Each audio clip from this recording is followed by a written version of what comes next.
When you want to express something which doesn't fit into the limitations of logic, poetry becomes very useful.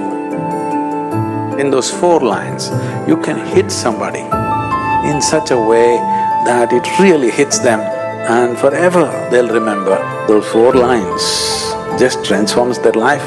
So poetry is a powerful tool like that.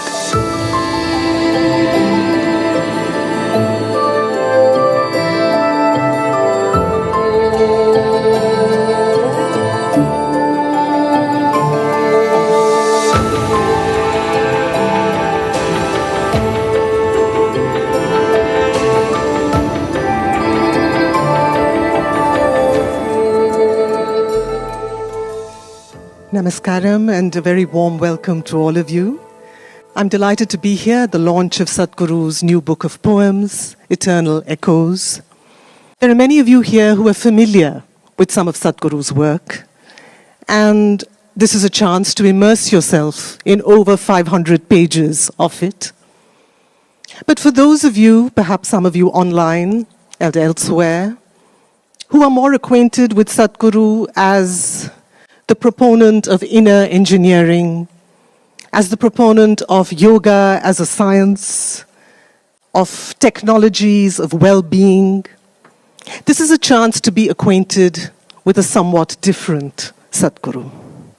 And for those of you who've known Sadhguru through his many avatars online as the dynamic navigator of the external world, as a charismatic public speaker, as the initiator of multiple projects, as an aviator, a golfer, a motorcyclist, this is yet another chance to be acquainted with a somewhat different Sadhguru. Because this is the province of the lyric, not of logic. This is the province of the twilight world, not the province of 100-watt illumination. And Sadhguru himself describes himself in these pages at various junctures in particularly interesting ways. At one point, he describes himself as a wanderer of the twilight world. At another point, as a borderline being. At yet another point, as a fathomless, empty page. And at yet another point, as one who can see in the dark of the cosmic womb.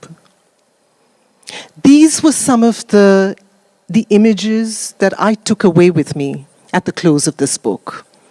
It's almost like having a glimpse into a mystic's journal. It's a series of utterances in which we see a person not particularly concerned with issues of form or craft or even grammar. But what there is in abundance is glimpse after glimpse into the unimaginably eventful inner life of a mystic. And this remained with me above all. I think for those who are fascinated by the many faces, the many dimensions of Sadhguru, this offers a glimpse into him as that borderline being, standing on the cusp of diverse worlds, as a dual citizen of both the darkness and the light. And for those who are seekers, this book offers the chance to be transported to a place that I think every seeker is passionately and deeply curious about, which is the state of mystical union. And for devotees and disciples, this offers the chance to be transported to a place that every devotee yearns to be, which is the heart of the Guru. And on that note, I'd like to invite on stage the author of Eternal Echoes, Sadhguru.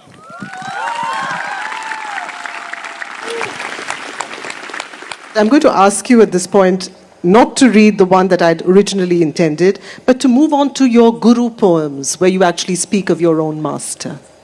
These are among the most spare poems in the book, and perhaps amongst the strongest. So it would be a pity to bring this to a close without reading those poems. Where is that?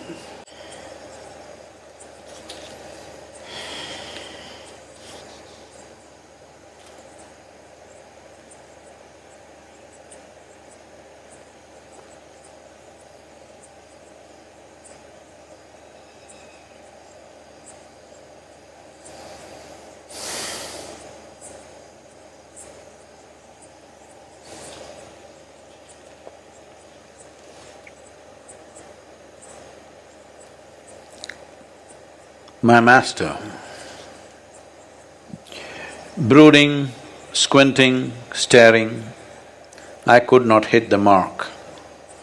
He walks in like a wanton monarch with a crooked stick and he makes his mark.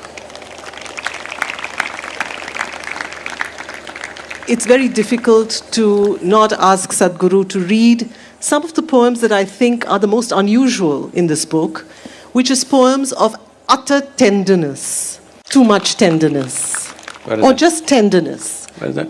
268. Too much tenderness. Tenderness. Let's go too much.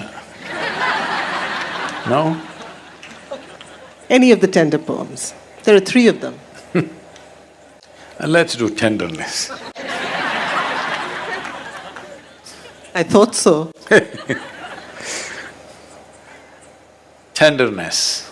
The irony of life that I should now be doing everything to bond myself, to bind myself, to demarcate boundaries that no one should cross, doing my best to be self-centered, all these antics just to keep this crumbling cage intact.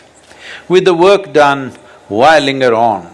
Depart gracefully, says my mind. But what to do with lovers who have lost themselves in the process of loving? Too many lovers, the very remembrance brings tears of too much tenderness, so I will act brash and go on.